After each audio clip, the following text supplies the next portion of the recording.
Detail, fall in. I got that.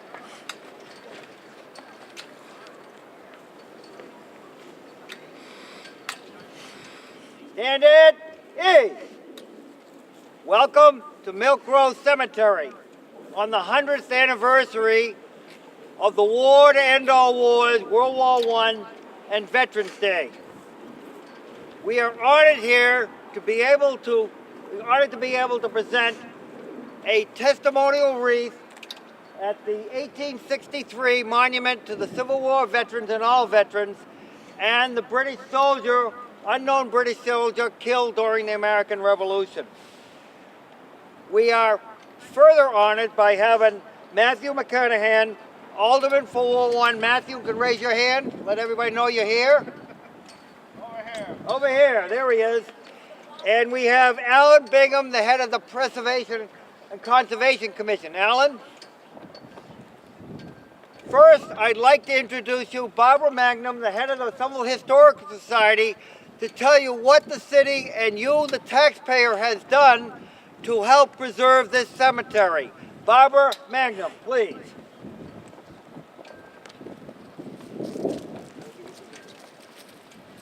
Hi, and welcome to the cemetery. I just wanted to let you know that this year we were able to complete. I am an art conservator and worked with a team and was hired by the city to finish the conservation of many of the gravestones that you see around you here today, and also the monument. And I think it's really a fantastic testament. This Milk Row Cemetery has come a long way from when we first saw it in around 2000. And anyone who wishes to know more about what's been done and the information that we've gained about the various people buried here should contact Brandon Wilson at City Hall. And I just want to thank you all for this opportunity to work on this wonderful cemetery. Thank you. Thank you, Barbara. Detail, attend hut. Veterans Day, Milk Row Cemetery, Sunday, 11 November, 2018. Somerville and the American Civil War, 1861 to 1865, a proud tradition of military service. On the 100th anniversary of the end of World War I, and at the site of the 1863 Civil War Monument at Milk Row Cemetery, it is fitting and proper to remember all who served in each war to defend and protect our freedoms and way of life. Today we are here to remember and honor all the Somerville veterans who served in all wars, and specifically their service in the American Civil War. 4 years after President Lincoln called for 75,000 volunteers to serve the Union, on April 15, 1861, the Somerville Light Infantry, initially organized in 1853, assembled at Faneuil Hall for deployment in the Union Army of the Potomac in Washington, D.C. In 1860, Somerville's male population eligible for military service was approximately 2,500 out of a total population of a little over 8,000. 60% of those eligible, 1,485 men, served in the military for the Union during the American Civil War. The men of Somerville were asked and to respond to volunteer 5 times during the Civil War, serving in the 5th, 39th Massachusetts Volunteer Infantry. They served with distinctions at the Battle of Bull Run, Wilderness, Spotsylvania, Petersburg, and Appomattox. 10% more than required enlisted in the Union Army from 1861 to 1865. The men of Somerville paid a high price for their service, a 23.5% casualty rate double the casualty rate for Massachusetts in the Civil War. 98 soldiers died due directly to battle casualties or as prisoners of war. 44 were killed in action or in wounds, and 51 died as non-battle casualties or as a prisoner of war. And 3 were missing in action. Approximately 250 of this number suffered battle wounds. The men of Massachusetts have a proud tradition of service in the American Civil War. Massachusetts regiments were the best trained, the first to mobilize, the first to deploy, and the first to fight in the American Civil War. The 6 Massachusetts and the 39 Massachusetts were among these units, so distinction. In all, 159,165 Massachusetts men served in the American Civil War.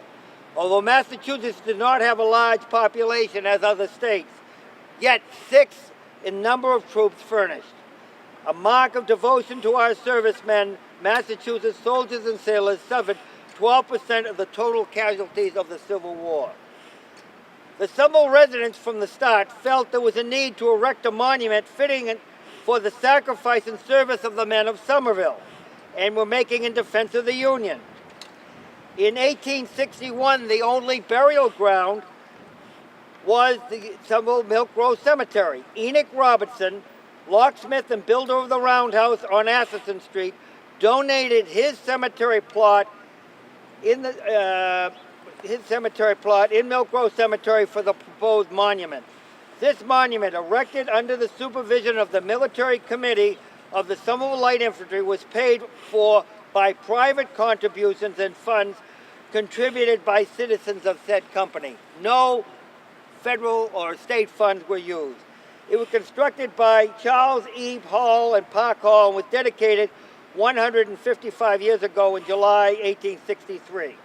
Somerville Milk Grove Cemetery Civil War Monument before you today is the first private cemetery of the Monument of the American Civil Wars. Group 10, hut! Present arms!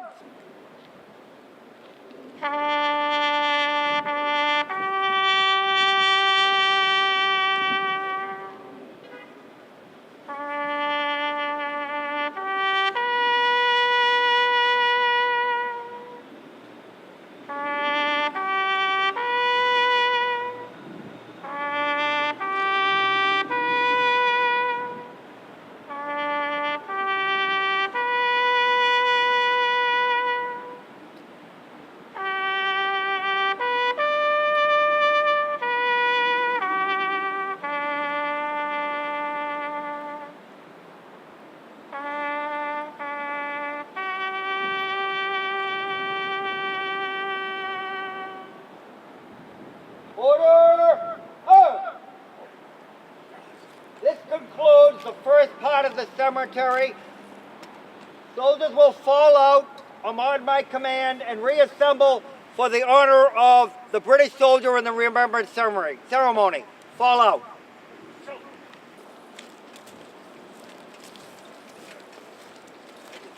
Take care. Halt. Right. Face. Grenadier. Post. I'd like to introduce you Brandon Wilson, the Executive Director of the Historic Preservation and Conservation Commission, who has a few appropriate comments to make. I want to welcome everybody here today and delighted to see that many people that are here. I'd like to acknowledge that there's some very important people here today. I see that there's Representative Denise Provo. Raise your hand so everybody knows. Matt McLaughlin for Alderman Ward 1 is here as well. And I believe that I see the Alderman for Ward 3 here, Ben Owenhaven, and also the Ward Alderman for this ward, which is J.T. Scott. Put his hand up. Thank you. And particularly want to also acknowledge that the former mayor, Dorothy Kelly Gay, is here, who is hiding behind there, who is actually, I want to give full recognition to, was one that helped us start the preservation and conservation of the cemetery. And we did a master plan under her administration, which is what we've been executing ever since.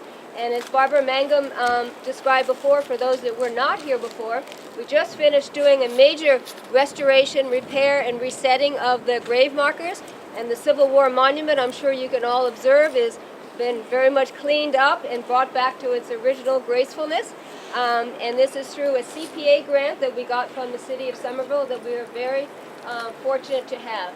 And there's another alderman here. I apologize. The alderman at large, Will Embar, is here as well. Am I missing? Where was the person that joined? So we're delighted to have you here today. And I also, there's Dick Bauer, who is from the Historic Preservation Commission, the chairman for many, many years.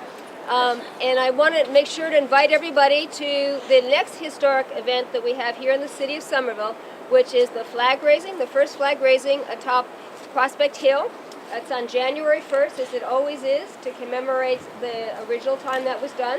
It starts at noon, so everybody can enjoy the night before and still get up that day. From noon to 1 o'clock. The weather will hopefully be as nice as it is today, and no major snowstorms or blizzards or anything. You're all invited to come to that, and I hope that you do. Thank you. Inward. Face. Rust. Carlots. Born. Arms.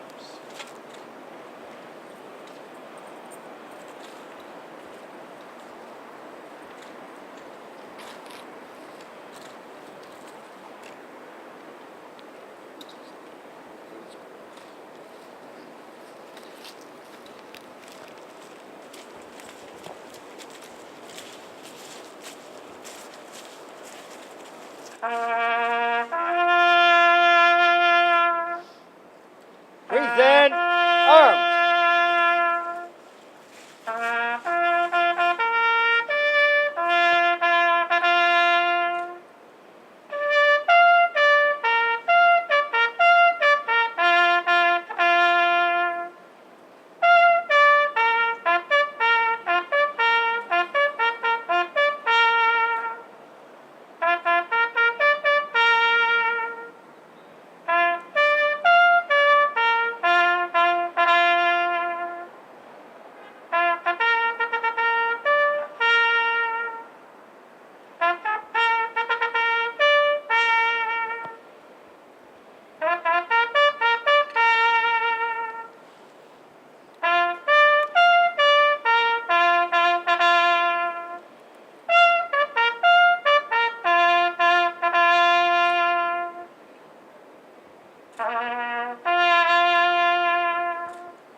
Rest.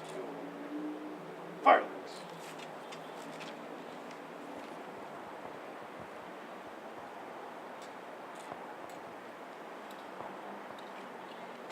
Post. Order. Home. Today, November 11th, 2018, is the 100th anniversary of World War I, the Great War. Let us not forget the total cost of war. World War I was among the deadliest conflicts in human history to that time. The total number of military and civilian casualties in World War I was among 40 million people, of which 9.7 million were military personnel and approximately 10 million civilians died as a result of this conflict. About 23 million military personnel were also wounded. The United States, late added to the war, suffered 321,000 military casualties of the total military casualties of the Great War. 90 million casualties of World War II and later conflicts further signify having a day each year to honor and remember all the veterans and their sacrifice to protect our freedoms and way of life. November 11th, Veterans Day, a day of remembrance for those who served with the Allies during World War I, is not unique to the United States. The United Kingdom and its Commonwealth of Nations and Allied nations also honor its veterans and fallen heroes on this day, so named as Remembrance Day in Great Britain, Australia, and Canada, and known as Poppy Day in South Africa, Malta, and Armistice Day in New Zealand and many other Commonwealth countries.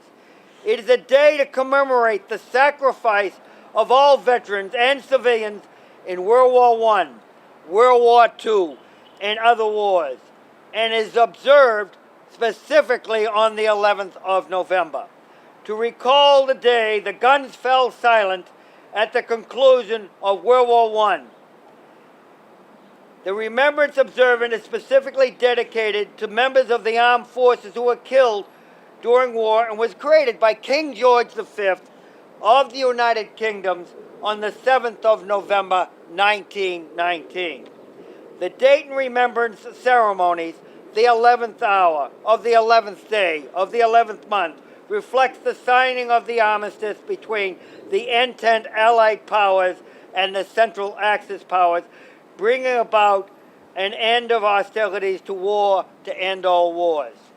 In the spirit of the observance of casualties from World War I and Veterans Day, we also wish to honor the unknown British soldier that we have just observed the ceremony for, and in particular, he was killed on Battle Road, most specifically on the 19th of April, 1775, and buried here at Milk Grove Cemetery. Thank you for coming. You honor us by your presence. If you have any questions, we'll stand around.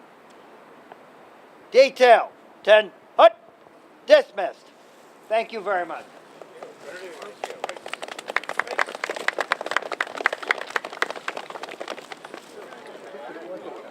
Just right around the corner. March with the 54 today.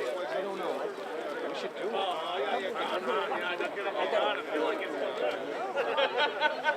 don't know.